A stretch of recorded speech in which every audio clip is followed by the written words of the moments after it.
Llegó el día. Ha llegado el día en el que una marca ha lanzado al mercado un vehículo que reúne las siguientes características: dimensiones de compacto, eléctrico y precio asequible. Ese coche se llama MG4 Electric. Hoy lo tengo a mi lado y os lo voy a enseñar. Así que, empezamos. Para escoger tu próximo coche, visita quecochemecompro.com, el comparador de Diario Motor. El nuevo MG4 Electric es un compacto 100% eléctrico que mide 4,28 metros de longitud, 1,83 metros de anchura y tan solo 1,5 metros de alto. Para que lo pongáis en contexto, os daré algunos datos. Es rival directo del Volkswagen ID.3, el Renault Megane E-Tech o el Cupra Born. Otro dato interesante es que un Seat León o un Volkswagen Golf miden prácticamente lo mismo. Es decir, se posiciona como una alternativa seria frente a los eléctricos con más nombre y con las dimensiones casi idénticas a los compactos con más peso. Está construido sobre la plataforma inteligente MSP, cuyo punto fuerte es el aprovechamiento del espacio. De momento se ofrecerá con un esquema de motor delantero y propulsión trasera, pero me confirman desde MG que el año que viene habrá dos novedades importantes para el mercado español: una batería de 77 kWh con una autonomía superior a los 500 km y versiones con tracción total, con dos motores que irán asociadas a una potencia de 450 caballos, siendo así posiblemente uno de los compactos más potentes hasta la fecha. Pero vayamos por partes y analicemos brevemente su diseño.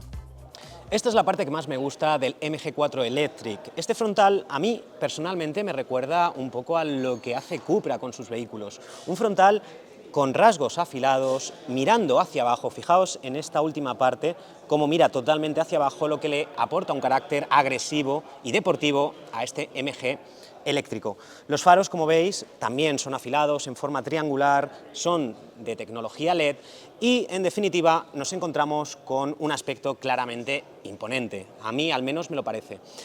Otro dato interesante es que, ¿veis esta rejilla? Esta rejilla en este vehículo es activa, es una rejilla que sirve para refrigerar aún más rápido la batería cuando así sea necesario.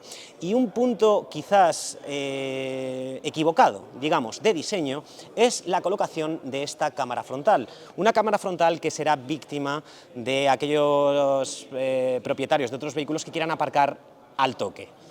En el momento que toquemos con otro vehículo esta cámara, tendremos que ir al taller. El lateral nos deja ver una gran superficie de carrocería que contiene alguna línea de tensión que aportan un carácter deportivo y moderno al conjunto. Llama la atención la zona inferior en negro, que visualmente da la sensación de elevar sobre el suelo la carrocería. Al igual que os decía que la parte frontal me gusta mucho, esta parte posterior es más compleja y me cuesta acostumbrar mi vista todavía a este diseño. Vayamos por partes. Como veis, en la parte superior tenemos un doble spoiler de un color diferente al techo, que al menos desde atrás me resulta un poquito agresivo. Sin embargo, creo que tiene su sentido estético, sobre todo si lo vemos de lateral, ya que de alguna manera alarga visualmente la caída del techo, dando a este vehículo un aspecto tipo crossover. Como veis, la luneta es totalmente negra y contrasta muy bien también con los colores de la carrocería. Pero quizás la parte más llamativa y más protuberante de este vehículo es esta fila de grupos ópticos unidos entre sí que, como bien veis, pues llaman mucho la atención y que tienen un diseño muy curioso en esta parte superior, compuesto por diferentes líneas que se entrecruzan entre sí y un triángulo en el centro. Supongo que esto es meramente decorativo. El resto del vehículo, como estáis viendo, pues es ya más normal. En la parte inferior, por supuesto, no tenemos tubos de escape porque este coche, recordad, es totalmente eléctrico. ¿Qué os parece? Por cierto, vamos a ver ahora el interior, pero lo vamos a hacer en otra unidad porque aquí dentro no se ve un carajo. Ya estamos dentro del que posiblemente sea el compacto eléctrico más barato del mercado.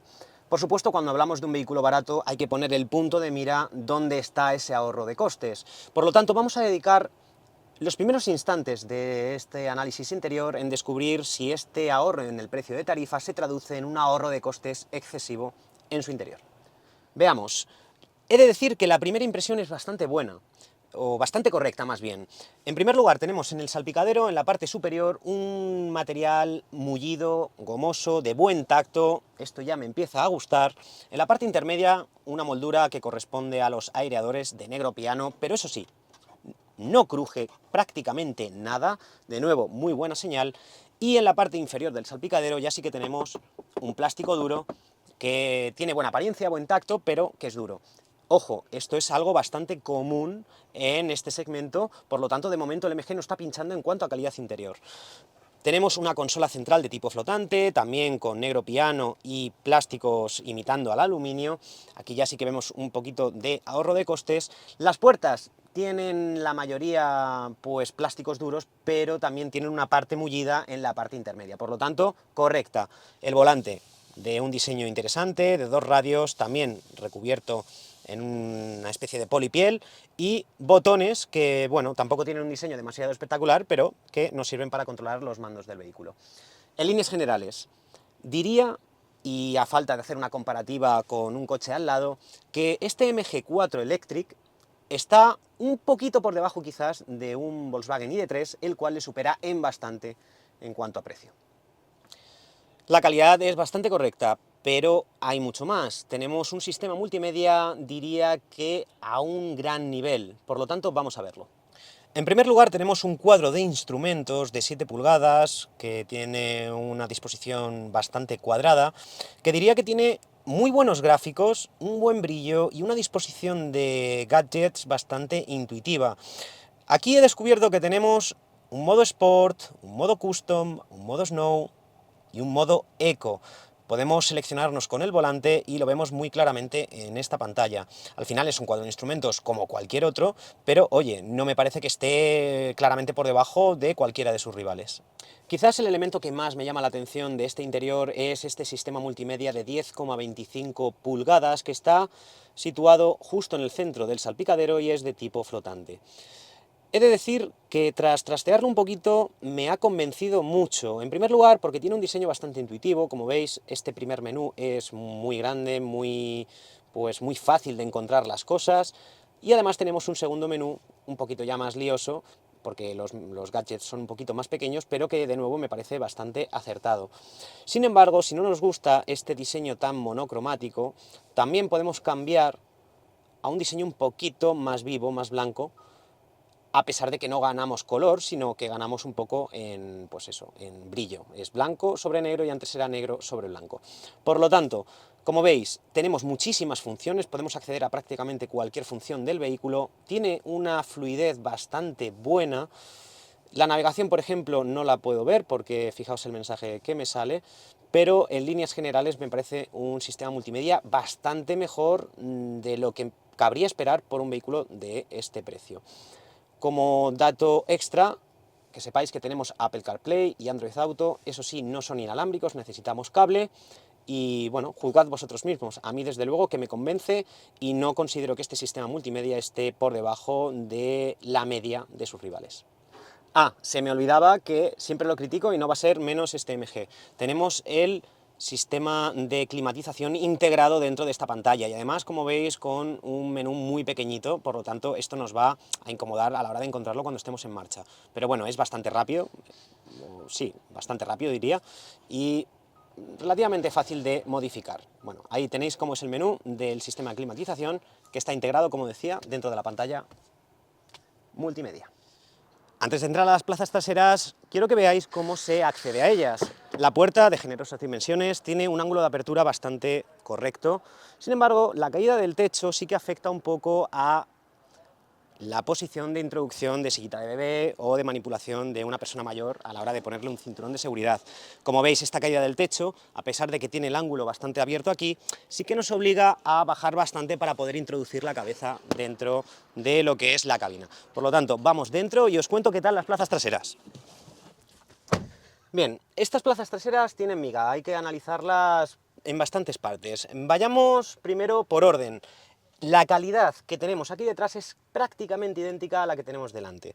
Las puertas, donde más suele recortar las marcas en estas plazas traseras, diría que son prácticamente iguales, a pesar de que en esta parte central sí que perdemos ese mullido que teníamos en las delanteras. Aún así, el reposabrazos sí es mullido, cosa que se agradece cuando vayamos muchas horas dentro del vehículo, ya que no es lo mismo tener el codo en una zona mullida que en una zona dura.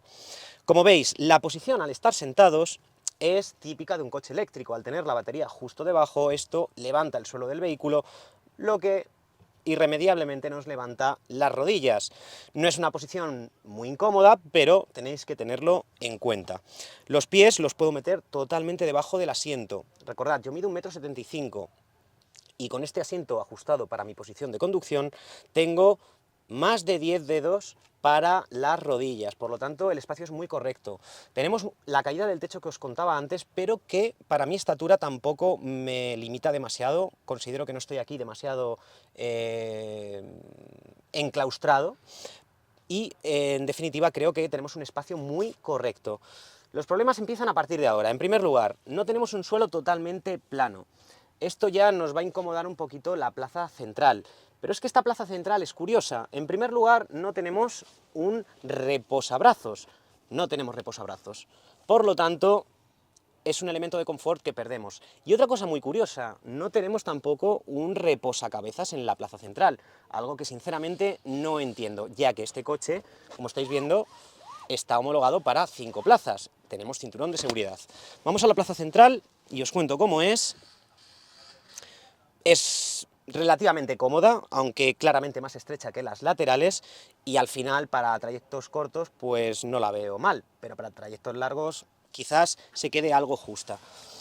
Por último, en cuanto a amenidades para las plazas, o más bien para los ocupantes traseros, tenemos aquí bolsillos marsupiales, 2 por cada asiento, pequeñitos, y otro grande en la parte media. Tenemos una toma de carga USB y creo que no tenemos aireadores, no los encuentro por ningún lado, así que me temo que o le pedimos a los de delante que le den fuerte o aquí nos vamos a morir de calor. Turno del maletero, elemento importante. Tenemos un portón de accionamiento manual, como veis sube con bastante fluidez, y dentro nos deja ver una capacidad total de 363 litros. Es un maletero bastante escueto, diría, porque, bueno, a pesar de que está bien de calidad, tenemos todo recubierto en moqueta. Bueno, pues las formas son normales, tenemos los pasos de rueda muy marcados, por lo tanto aquí perdemos espacio, pero como hacen muchas marcas, en los laterales se aprovechan para poder guardar objetos de pequeño volumen. Tenemos una especie de doble fondo con una madera bastante robusta, esto me gusta, y debajo nos deja ver un kit anti-pinchazos. No tenemos rueda de repuesto, pero tampoco la tenemos en otras marcas, por lo tanto no es un punto crítico. La bandeja, como estáis viendo, pues con un diseño bastante clásico, más o menos está bien de robustez, aunque no es la más robusta que con la que me he encontrado, y es que no hay mucho más que decir de este maletero. No tenemos, por ejemplo, enchufes de 12 voltios, ni tenemos, que yo vea, bueno, sí, tenemos aquí un ganchito, pero bastante escueto, y una pequeña iluminación pues para que veamos algo cuando carguemos o descarguemos de noche. En el MG4 Electric se ofrecerán dos motorizaciones asociadas a diferentes acabados de gama.